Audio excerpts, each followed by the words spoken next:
예, 우리가 사는 세상이 참 이상한 세상에 살고 있다는 거 아세요, 여러분들? 인류 역사에 이런 세상이 없었어요. 사람들이 살면 자기의 세상이 있어요. 그렇게 크지 않았습니다. 그래서 그런 뭐 마을 단위라든가 이게 도시화가 진행되기 전까지가 우리 인류의 역사의 대부분이었거든요. 그럼 자기가 속한 마을, 그 마을에서 나라고 하는 존재를 늘 생각하고 내가 돌봐야 될 사람도 늘 뻔했어요. 그 동네 사람들이었어요. 이게 도시라고 하는 거는 고대 도시가 있긴 했지만 도시는 그렇게 많은 사람 퍼퓰레이션이 있지 않았습니다. 산업화가 되면서 도시화가 되기 시작하고 여기 이제 인구가 지금은 전 인류의 반 정도가 도시에 살고 있어요. 2000 몇 년인가 보니까 75%가 도시에 거주하게 될 거래요. 그러니까 도시화가 완전히 돼버리는 거죠.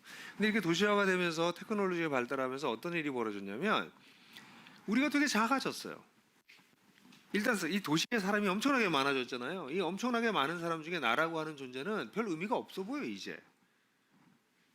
그리고 내가 돌봐야 될 사람도 너무 많아졌어요. 누굴 돌봐야 될지 모르겠어. 우리 동네 사람 없어요.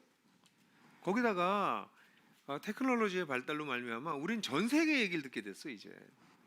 그러니까 우리 시야는, 우리의 인포메이션은, 우리의 데이터는 전 세계를 다 포괄할 수 있을 정도로 커졌는데 그 속에 나라고 하는 존재는 오히려 더 별 볼 일 없는 존재로 작아지고 있어요. 그래서 많은 사람들이 자신의 삶이 의미가 별로 없다고 생각합니다. 그냥 밥 먹고 사는 게 전부고 그냥 그러니까 결국은 그냥 재밌는 거 따라 살자. 뭐 소확행 뭐 이런 거 하든지 뭐 약간 재밌게라도 살자 나 혼자. 점점 사람들은 그렇게 그야말로 핵화되는 작아지는 세상이 돼가고 있습니다. 이런 세상에 대해 하나님께서 우리에게 뭐라고 말씀하실까? 이렇게 그렇게 사는 게 맞나? 태어나서 그냥 살다가 뭐 재밌게 살다가 최대한 재밌게 살다가 그러다 죽는 게 하나님께서 우리 인간을 만드신 방법일까? 만드신 목적일까? 그런 생각을 해봐요. 그래서 사실은 이렇게 정치 때가 되면 정치 이제 요즘도 그런 얘기도 없는 것 같아요. 근데 옛날만 하더라도 얼마 전만 해도 대통령 나오면 이제 계속 보세요. 대통령 선거에 나와서 사람들이 뭐 큰 비전을 얘기하고 큰 프로젝트를 얘기를 하다가 점점점 줄어들어가지고 미국은 뭐냐면 세금 줄여줄게, 잘 먹고 잘 살게 해줄게. 그 미국 정치에 미국 대통령들이 하는 얘기에 가장 많은 중요한 게 세금 줄여줄게, 잘 먹고 잘 살게 해줄게 그거예요. 큰 그림은 점점 없어져 가고 있는 그런 세상 속에서 살고 있습니다. 그런데 성경은 그래서 이게 이 메가 스토리, 메타 내러티브라고 하는 거대 담론이 사라지는 시대에 살고 있어요. 우리는 모든 게 작아졌어요. 근데 성경은 놀랍게도 우리 개인이 굉장히 소중하다고 얘기하는 것 같지만 굉장히 큰 얘기를 해주고 있어요. 인류의 가장 큰 스토리가 성경에 기록되어 있어요. 인류의 역사가 어떻게 흘러가느냐 정도가 아니라 인간이 세상이 어떻게 창조되어서 창조됐던 세상이 어떻게 마무리가 될 건가까지를 다루기 때문에 세상 가장 거대한 스토리가 성경에 기록되어 있어요. 근데 요즘은 이런 거에 관심들이 없어지는 거지. 그냥 내 스토리, 내 인생, 이것도 허걱대는데 무슨 그렇게 큰 얘기를 해 라고 얘기를 하는 그런 경향이 있어요. 그런데 조금만 생각해 보면 큰 스토리 속에서 나라고 하는 존재가 있을 때 의미가 있지, 큰 스토리가 없이 나만 재밌고 나만 의미 있는 삶은 사실은 매우 개인화되고 매우 핵화된 삶이어서 재미는 찾을지 모르지만 의미는 찾을 수 없어요. 근데 인생은 재미와 의미 두 가지를 다 놓쳐버리면, 둘 중에 하나라도 놓치면 삶이 충만해지지 못하죠. 그래서 오늘 저는 여러분들하고 같이 이 하나님 나라에 대한 얘기를 쭉 해왔잖아요. 우리가 그 하나님 나라 얘기했던 거 이제 마지막 부분을 좀 여러분들하고 오늘까지 하고 내년에 뭐 딴 주제를 좀 다룰까 이렇게 생각하고 있는데 그렇게 얘기하려고 그래요. 첫 번째, 오늘 우리가 마태복음에 이제 예수님의 설교가 마태복음 5개 설교가 5묶음이 나와요. 묶음의 마지막 설교가 있는데 그걸 감남산 강화라고 그래요. 감남산에서 설교했다 그러셔서. 근데 그 설교의 마지막 설교야. 마지막 묶음의 마지막 설교야. 중요하겠죠. 그러지 않겠어요? 제가 이제 여러분들 정림을 떠나게 됐어. 마지막 1년 동안 설교를 중요하게 하다가 마지막 날 중요한 설교 하지 않겠어요? 그 설교가 바로 이 설교입니다. 같이 한번 읽어볼까요? 마태복음 25장 31절에서 46절까지 좀 길지만 좀 빠른 속도로 읽겠어요. 같이 읽죠. 시작. 인자가 모든 천사와 더불어 영광에 둘려서 쌓여서 올 때에 그는 자기의 영광에 보지 않을 것입니다. 그는 모든 민족을 그의 앞에 불러 모아 목자가 양과 염소를 가르듯이 그를 갈라서 양은 그의 오른쪽에 염소는 그의 왼쪽에 세울 것이다.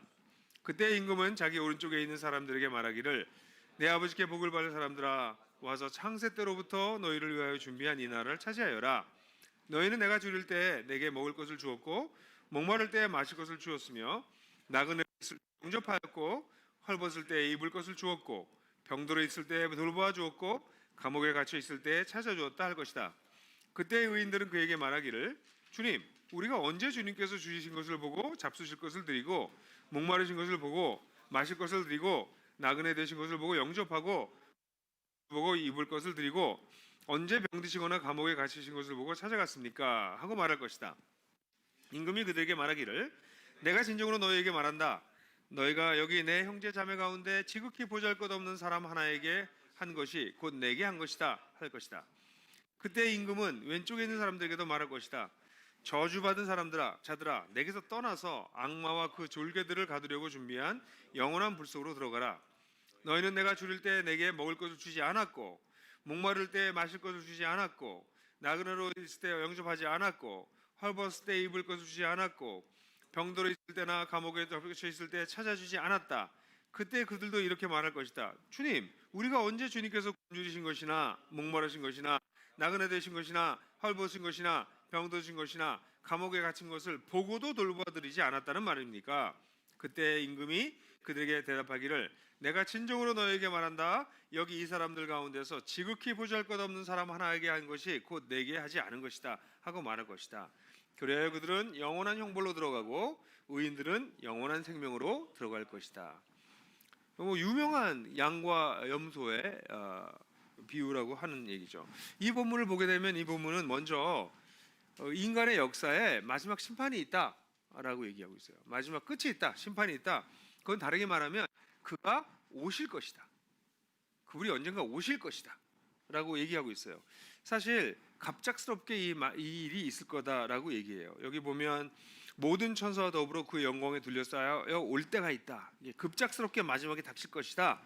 근데 그때 어떤 일이 벌어질 거냐면 그가 자기 영광의 보좌에 앉을 것이다.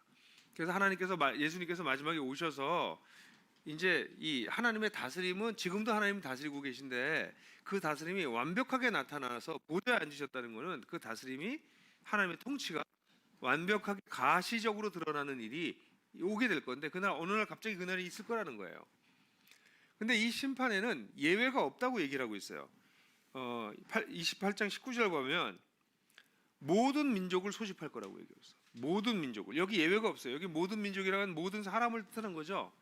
근데 이 모든 민족이 올 때 이 모든 민족이 두 카테고리로 나눠진다고 그래요. 양과 염소로 나눠진다는 거지. 양과 염소로. 그러니까 양과 염소는 좌와 우로 이제 나눠 놓는다고 그랬는데 그러니까 마지막 심판이 반드시 어느 날 급작스럽게 닥칠 것이고 그때 지금 하나님이 다스리는 것 같지가 않아. 예? 지금 하나님이 없는 것 같아. 그 사람이 막 뒤섞여 살아요. 누가 옳은지 누가 틀린지도 모르겠어. 추가 오라요, 윤이 오라요. 알겠어요? 감이 잡혀. 추가 오라요, 윤이 오라요. 모르겠죠. 그날은 분명하게 나올 거야. 윤이 제 친구거든요.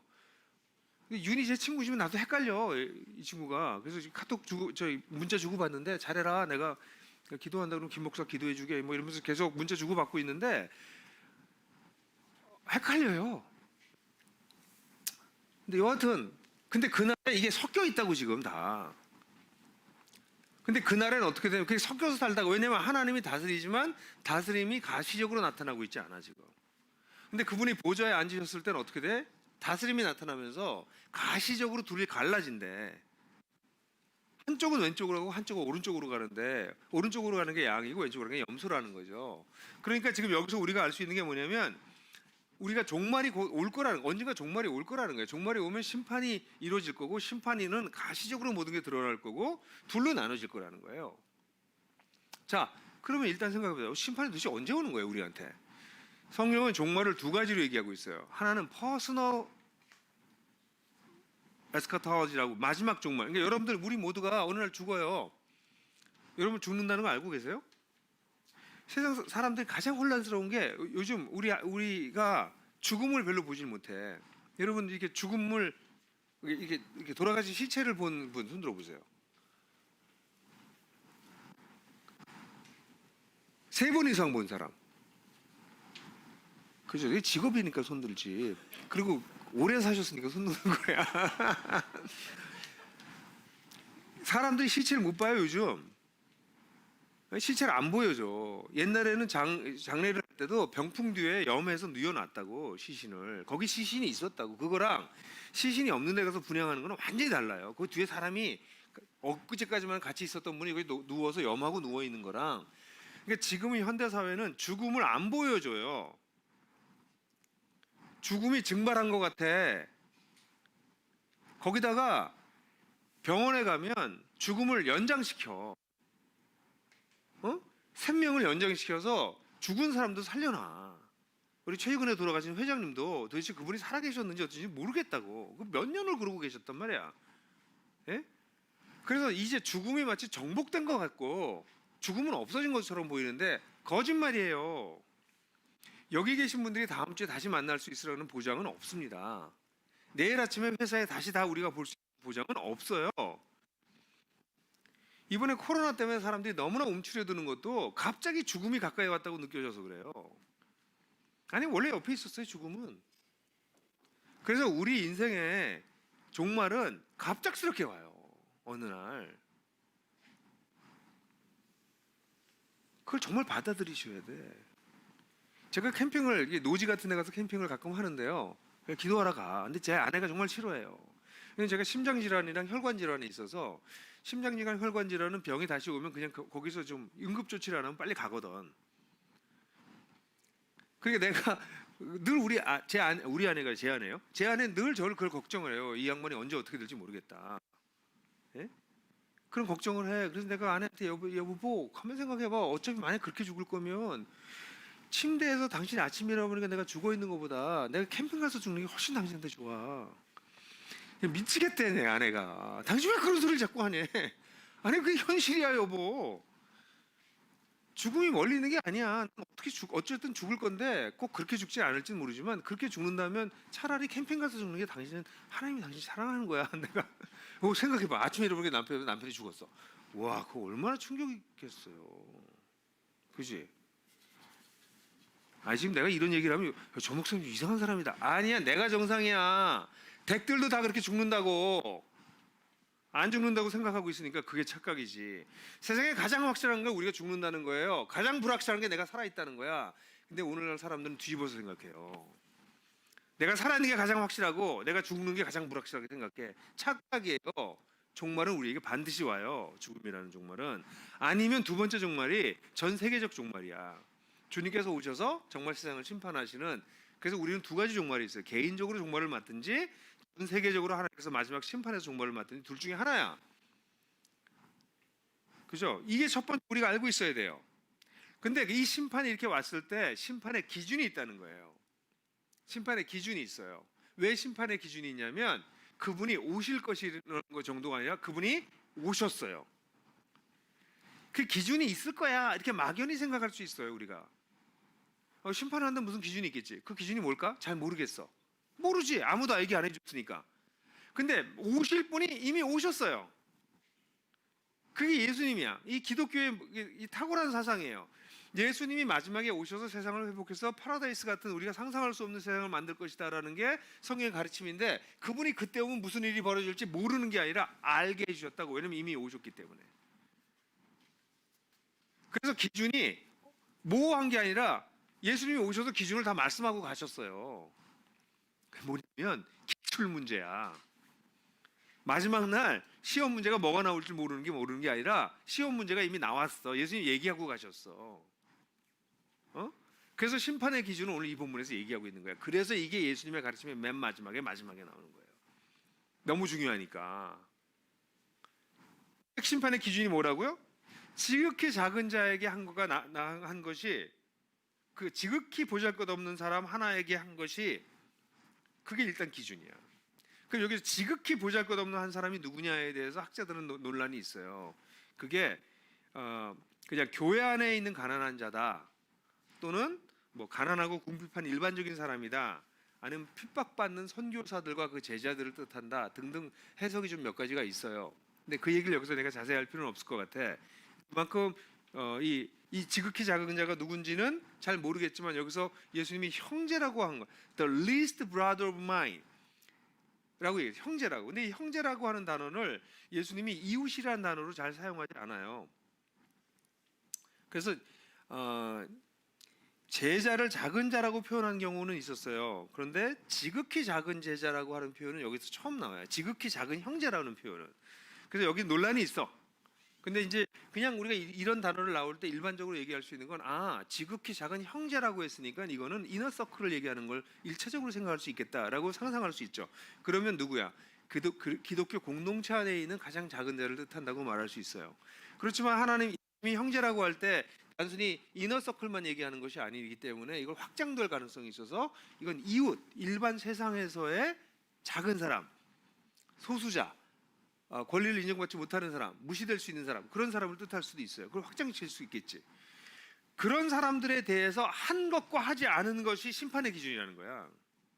와, 이게 잘 들으세요, 여러분. 이거 내가 마지막 학기말고사가 아니라 졸업고사, 졸업시험 시험 문제 알려주고 있는 거야 지금. 인생의 졸업을 할 때 이게 시험 문제 여러분 하고 알려드리는 거야. 그러니까 기준이, 심판의 기준이 있는데 그것을 한 것과 하지 않은 것이 중요하다고 얘기하면서 이 본문을 보면 이중적으로 반복하잖아. 줄일 때, 목마를 때, 나그네있을 때, 허벌었을 때, 병들었을 때, 감옥에 있을 때, 그거를 두 번의 얘기를 할 때 한 번만 하고 그냥 보통 같으면 우리는 이렇게 안 하잖아요. 생략해 버리잖아. 이걸 했다 그러고 넌 위에 것을 안 했다 그러면 끝날 건데 이걸 그대로 반복하고 있죠. 이게 뭐야? 이거 강조하고 있는 거예요. 본문에서 이렇게 구체적으로 강조하고 있어요. 응? 그러니까 다시 말해서 우리 옆에 있는 나보다 약한 사람, 지극히 작은 사람, 여기 지극히 작은 자에게 한 거라고 한 거는 그냥 가까이 있는 사람들은 물론이고 가장 내가 무시할 수 있는 사람, 그 사람에게 한 게 기준이 된다 이 얘기예요. 그거는 그 사람한테 그렇게 했다면 나한테 가까이 있는 사람, 나 좋아하는 사람은 더 잘했겠지 당연히. 무슨 얘기인지 알죠? 그 예수님이 지금 기준이 어디서 보냐면 네 아내한테 잘한 거, 네 아이들한테 잘한 거, 네 직장 동료한테 잘한 거, 아니 그 정도가 아니라 네가 무시할 수 있는 사람, 네가 무시해도 되는 사람, 그 사람한테 한 걸 가지고 기준 삼겠다는 거예요. 근데 그 사람한테 한 게 뭐야? 구체적으로 한 거. 근데 그 사람이 어떨 때? 어땠어요? 줄였을 때, 목말았을 때, 나그네로 했을 때, 헐벗을 때, 병들었을 때, 감옥에 갇혔을 때, 그 사람이 정말 무슨 필요가 있을 때, 절실한 필요가 있을 때, 그 절실한 필요를 무시했냐? 아니면 가서 그 사람을 좀 도와줬냐? 줄일 때 먹을 걸 주고, 목마를 때 마실 걸 주고, 병들었을 때 병원에 데려가주고, 감옥에 갇혔을 때 찾아가주고, 옷 벗었을 때 내 옷을 벗어주고, 그런 구체적인 행위를 했느냐? 그게 기준이라는 거예요. 다시 말해서, 근데 이제 여기 보면 이 기준의 의미가 뭔지 이제 얘기를 해야 돼. 그럼 이게 도대체 무슨 기준이냐? 그러니까 중요한 건 사람에게 한 것이 하나님께 한 것이라는 거예요. 일단 그 기준이 여기 나타나요. 사람에게 한 것이 하나님께 한 것이다. 그러니까 많은 사람들이 우리 교회에 있는 사람들 중에서 뭐 하나님한테 기도하고 뭐 헌금도 많이 하는데 사람들한테 참 성격도 나쁘고 이상한 사람들 많잖아요. 그 이거 너무 모르는 거야. 이거 마지막 시험 문제를 생각을 안 하는 거야. 하나님한테 잘하는 게 중요한 게 아니라, 이게 무슨 얘기일까? 하나님한테 잘할 필요가 없다는 거예요? 그게 아니라 하나님을 정말 믿으면 그게 어디로 나타난다? 사람 관계에서 나타나고, 사람 관계에서 특별히 어디서 나타난다? 내가 제일 무시해도 되는 사람하고 관계에서 나타난다는 거예요. 이게 진짜 신앙의 표시가 여기서 나온다는 거예요. 그거 지금 이 기준에 이런 얘기예요. 이런 얘기는 여러 군데 나와요, 성경에. 그래서 여러분들 제가 빨리빨리 말씀해드리면 마태복음 7장에도 나더러 주님 주님 하는 사람이라고 다 하늘나라에 들어가는 거 아니다. 하나님의 뜻을 행하는 자가 들어갈 수 있다. 그래서 그날에 이것도 우리가 다 했는데 하지 않았습니까? 그럴 때 나는 너희를 도무지 모른다. 불법을 행하는 자들아. 이게 뭐냐면 내가 예수님의 이름으로, 내가 기독교의 이름으로 이렇게 대단한 일을 했거든요. 하나님, 난 모르겠다 너희들이 왜 여기서 불법을 행하는 자라고 얘기해요. 이 본문을 비춰서 얘기하면 이 사람들은 큰일을 했는지 모르지만 사람들을 무시했어. 진짜 돌봐야 될 사람 돌보지 않았어. 그럼 불법을 행하는 자라고 얘기를 하는 거예요. 왜냐하면 예언하고 귀신을 쫓고 기적을 행했다, 이게 하나님의 뜻이 아니에요. 이게 마태복음 5장부터 7장의 끝에 부분에 나오는데, 마태복음 5장부터 7장의 가장 중요한 내용이 뭐예요? 보복하지 말아라, 원수를 사랑해라, 나눔을 심판하지 말아라. 이런 내용이 마태복음 5장부터 7장까지 내용의 주 내용이에요. 그 한마디로 말하면 뭐야? 사랑하라야. 그러니까 하나님이 원하시는 거는 예언하고 귀신 쫓고 기적 행하는 것이 아니라 사랑하는 것이에요. 우리가 정림에서 무슨 일을 해가지고 뭐 대단한 일을 하는 거, 그거 하나님 별로 안 원해. 그걸 통해서 사람을 사랑하느냐가 관심이 있으신 거야. 정림에서 뭐 매출 올리고 돈 엄청나게 벌어, 난 뭐 일 잘해가지고 칭찬받아, 그래서 막 승진해, 그거 하나님 별로 관심 없어요. 그래서 그 일을 통해서 당신들이 사람을 사랑하냐는 거지. 그걸 평가하세요 하나님은. 그 일을 통해서 사람을 더 사랑하느냐, 회사에서 일하는 걸 통해서 사람을 더 사랑하느냐, 사랑하려고 그 일을 하냐, 거꾸로 얘기하면 그 얘기야. 그러니까 아무리 나는 우리 회사를 매출이 100억으로 올려, 1000억 2000억 올렸어요, 수입을 얼마로 했어요, 우리 팀에서 프로젝트 다 성공했어요, 오케이. 그런데 그렇게 해서 사람들을 사랑한 거야? 사랑하려고 그렇게 한 거야? 라고 주님이 물으실 거라는 거예요. 하나님 기준 거기 있다는 거예요. 그러니까 목사님들이랑 한국 교회가 큰 착각이지. 잘못한 게 뭐예요? 선교사 1000명 파송 관심 없어. 예? 1000만 몇 성도 몇 명 그거 관심 없어. 쪽수에 하나님. 그래서 사랑하냐고. 그러니까 누굴 살렸냐고. 특별히 무시당하는 사람들 누굴 도왔냐고. 친한 사람들끼리 모여가지고 끼리끼리 모이는 거 하나님 안 오시나? 그거 별로 기뻐하지 않으신다는 거. 넌 크리스천들 다 아는 거고, 동창회에서 다 아는 거고, 동호회원 다 아는 건데 왜 지네들끼리 모여가지고 자기들끼리 신나게 노는 거 별로 관심 없으죠 하나님이. 바울의 경우에도 보세요. 예수님 예수님을 막 핍박했을 때, 예수님께서 나타나셨을 때 뭐라고 말하냐면, 사울아 사울아 내가 왜 나를 핍박하느냐 그래. 사울은 누굴 핍박했어요? 초대 교회를 핍박했잖아. 그런데 예수님이 왜 나를 핍박해? 이렇게 얘기하신다고. 여러분 이 신학을 빨리 보고 아셔야 돼.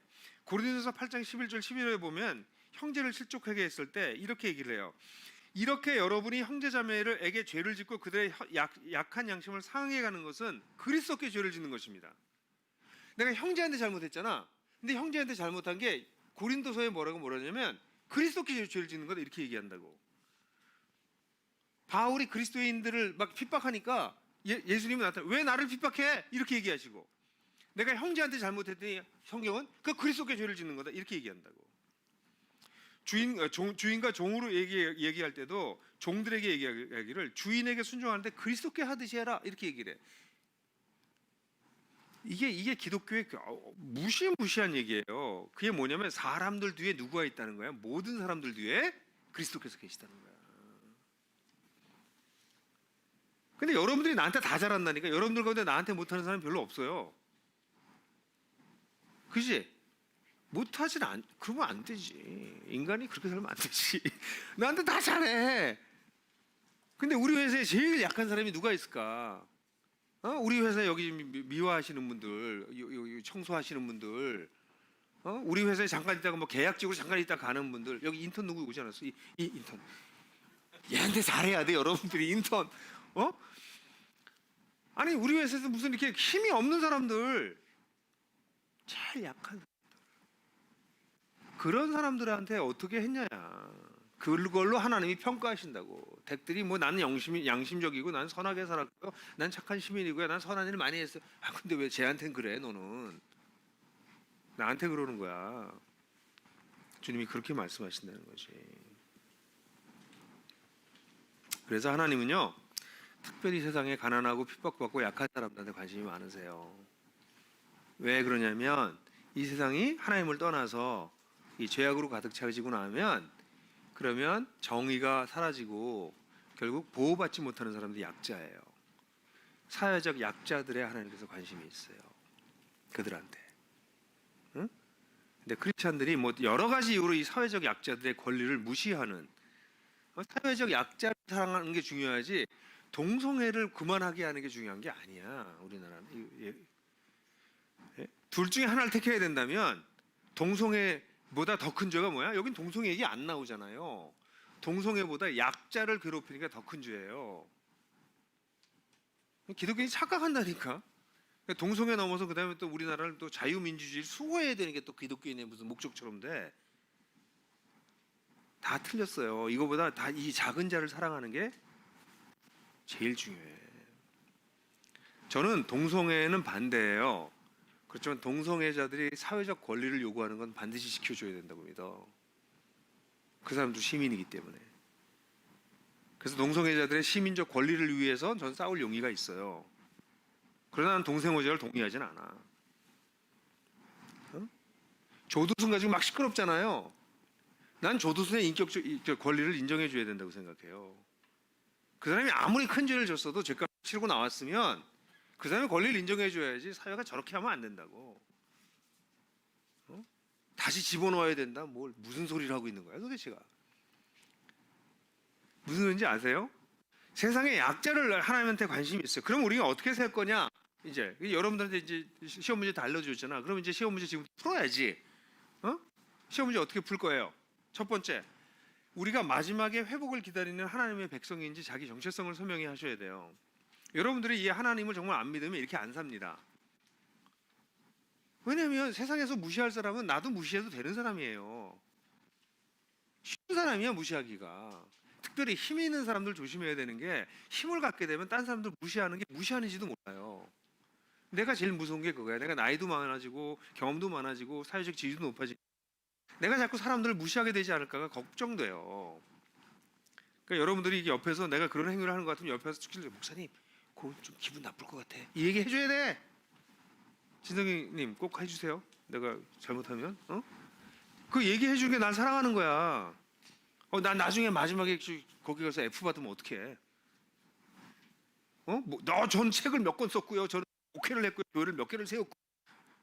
관심 없다. 너 그때 그 사람한테 그렇게 상처를 줬고 그 사람 무너뜨렸는데 그런 사람 리스트를 쫙 나한테 보여줘. 특별히 회사에서 이걸 어떻게 할 거냐 굉장히 어려워요. 그런데 어쨌든 그 전에 먼저 뭐 해야 돼? 내가 그런 사람인가? 하나님의 마지막 심판을 내가 바라보고 기다리고 있는 사람인가? 하나님 백성인가가 선명해 줘야 돼. 그리고 나면 여러분들이 그런 사람인가가 분명하지 않으면 이 일은 절대로 약한 자들을 돌보지 않습니다. 말만 하지. 힘 있는 사람들에게 굴복하고 힘 있는 사람에게 잘 보이고 약한 사람 무시하는 게 인간의 본성이에요. 그래서 택배 노동자들이 택배가 힘든 것만이 아니라 무시당하기 때문에 지금. 아니 뭐 이런 예의 없음이 있어. 죄송합니다. 그게 지금 우리 사회에 그런 분들을 무시하면 절대로 안 돼요. 딴 사람은 그렇게 하는 게 당연하지만 우리는 그렇게 할 수가 없어. 응? 그러면 두 번째는 공동체 내에서의 지극히 작은 자들을 주님 대시하는 게 필요해요. 여러분들 교회에 약한 자들을 잘 들어보세요. 이게 여기 형제들 가운데 작은 자라고 얘기하는 건 중요해요. 우리가 먼저 해야 될 것은 우리 그리스도인 공동체 안에서 약한 자들을 돌보는 것이에요.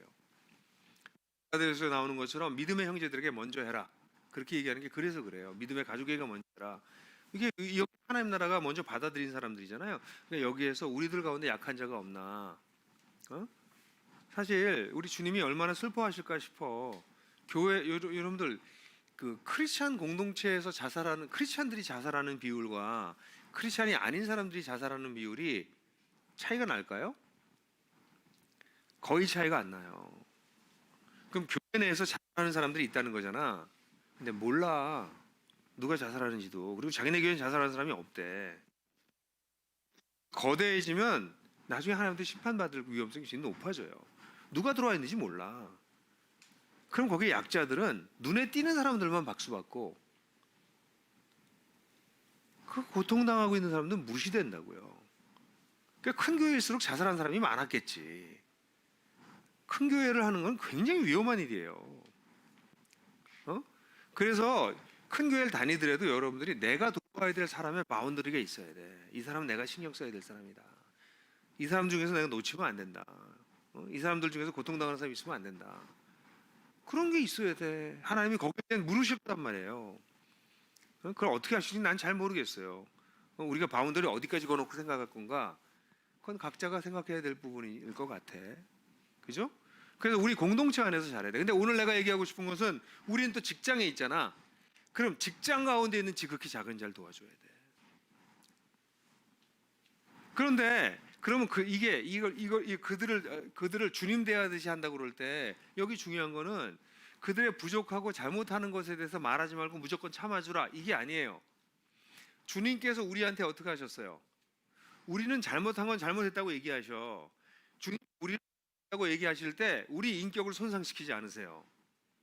온유한 마음으로 말씀하세요. 네가 그렇게 했구나. 근데 이건 네가 잘못한 거란다. 그게 반복되면 너는 심각한 상처를 받을 거고 다른 사람들에게 고통을 줄 거야. 하지 말아라. 그렇게 말씀하시잖아. 예?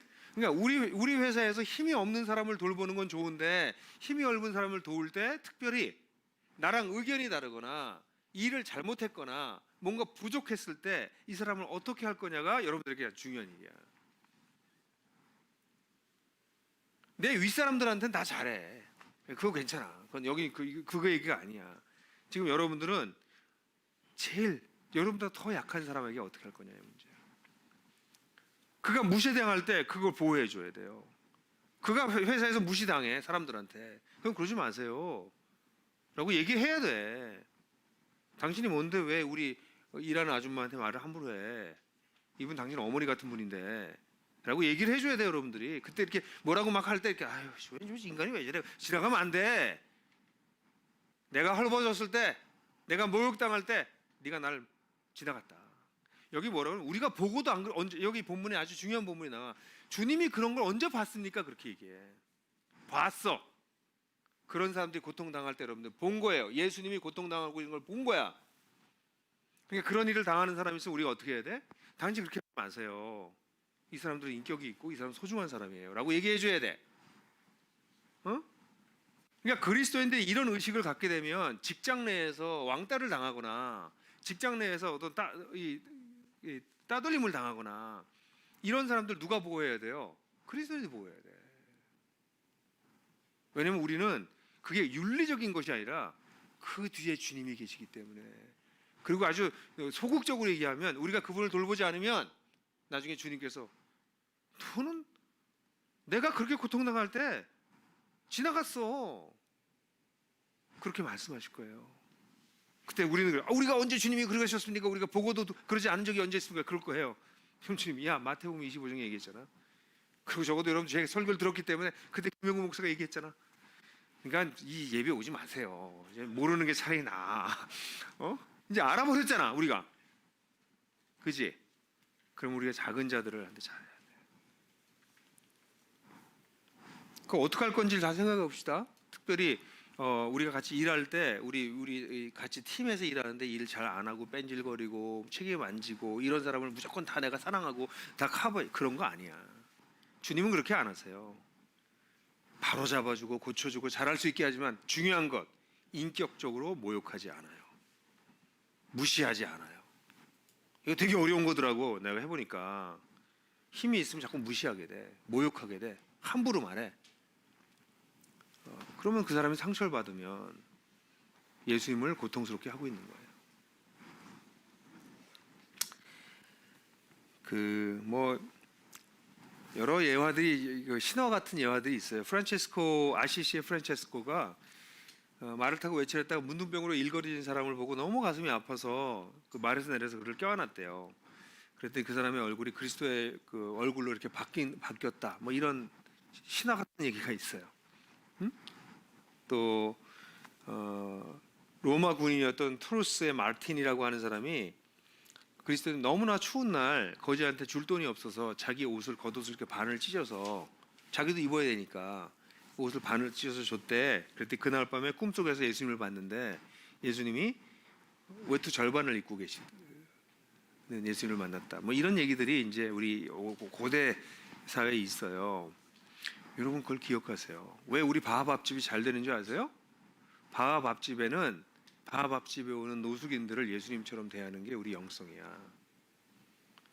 예? 그걸 우리 손님이라고 불러. 밥이나 얻어먹으러 온 사람들이 아니야. 그들이 예수님이다. 그들 뒤에 예수님이 계시다. 그 마음으로 하기 때문에 밥집이 저렇게 발전해서 아니 노숙인들하고 무슨 야구팀을 만들어? 이렇게 어떤 사람 그래요. 아니 노숙인들한테 밥이나 주지 무슨 야구팀을 만들어? 뭐야 노숙인은? 그냥 밥이나 주면 되는 사람이라고 생각하는 거야. 근데 이 사람들은 그렇게 생각 안 하는 거야. 우리랑 같이 사는 사람이니까 운동도 같이 하고 그래서 사람을 변화시키겠다는 생각 때문에 야구단도 만드는 거예요. 그지? 그래서 여러분 이 하나님 나라를 우리가 받아들인 사람은요 이 거대한 얘기를 해. 태초로부터 종말까지를 얘기하는 사람들인데 근데 놀랍게도 이렇게 큰 그림을 가졌는데 우리가 한 사람을 돌봐. 지극히 작은 사람을 돌봐. 이게 기독교의 파라독스야. 오늘날은 세상은 커져가지고 자기는 조그매져가지고 말은 크게 하면서 삶은 조그만한데 그렇게 사람이 살아가도록 몰아가는데 예수님을 잘 알게 되면 오히려 이 세상보다 더 큰 역사를 보게 되고 그 속에서 더 작은 나보다 더 작은 사람을 섬기려고 하는 삶으로 바뀌게 된다는 거죠. 그런 멋진 삶을 우리 계속 살아갑시다. 그리고 서로 보다가 나중에 기말고사에서 문제가 생길 것 같은 사람 생기면 저러다 졸업 못한다 이 사람 생기면 얘기해 줘야 돼. 서로. 예? 특별히 저 같은 사람한테 얘기해 줘야 돼요. 목사님 그러다 졸업 못하십니다. 이렇게 얘기해 줘야 돼. 오케이? 그래 우리 서로 같이 졸업 잘 해야지. 그죠? 어느 날 종말이 닥쳐요. 확 와요. 이번에 안성호가 좀 느꼈죠? 확 아파가지고 병원에 갔다가 죽음이 바로 코앞에 있구나 그런 거 느꼈지? 저렇게 확 온다고. 저러다 그냥 훅 가는 거야. 아니 안성호는 안 갈 것 같아. 비리비리하면서 오래 갈 것 같아. 근데 건강한 사람도 언제 훅 갈지 몰라. 주님이 그렇게 부르실 거라고. 잘 준비하세요. 그리고 우리에게 주어진 오늘이 마지막이야. 오늘 사랑할 걸 미루지 마세요. 누구든지. 그리고 혹시 오늘 제 얘기를 듣고 약한 자에게 무시해서 그에게 고통을 줬던 게 기억나는 분이 있으면 지금이라도 연락해서 사과하세요.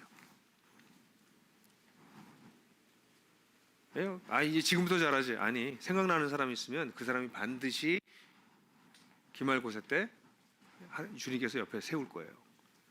내가 그런 사람이 지금 혹시 떠오르는 분이 있다면 전화해서 그때 미안했다고 얘기하든지 작은 선물을 보내든지 뭔가 액션을 취하세요.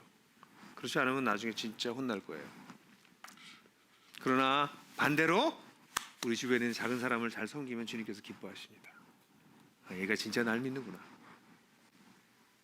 그런 놀라운 삶을 여러분들 사시기를 주님의 이름으로 축원합니다. 제가 기도 한번 할게요. 하나님은 지금도 살아계시고 지금도 세상을 통치하시는 주인이십니다. 그러나 이 하나님을 두려워할 줄 모르고 하나님의 다스림을 인정하지 않는 사람들은 강자에게는 조알이고 약자는 무시하는 경향을 띱니다. 그러나 하나님을 두려워하고 하나님을 알고 하나님의 다스림을 받아들인 사람들은 강자 앞에서 의연하고 약자 앞에서 낮아지고 부드러워지고 그들을 섬길 자세가 되어가는 줄로 믿습니다.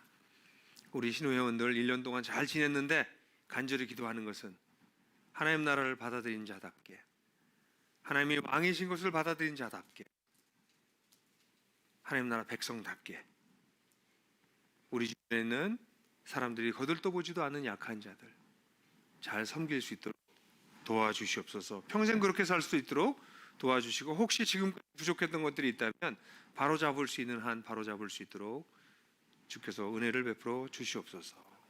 감사드리고 예수 그리스도의 이름으로 기도했습니다. 아멘. 네, 여러분 감사합니다. 신호회 모임은 내년에 만나고 우리 두 주의 아침 기도회는 있는데 아침 기도에 너무 많이 오셔서 요즘 조금 부담스럽긴 하지만 오지 말라는 뜻은 아니고요. 두 주의 아침에 수요일 아침 7시 여기서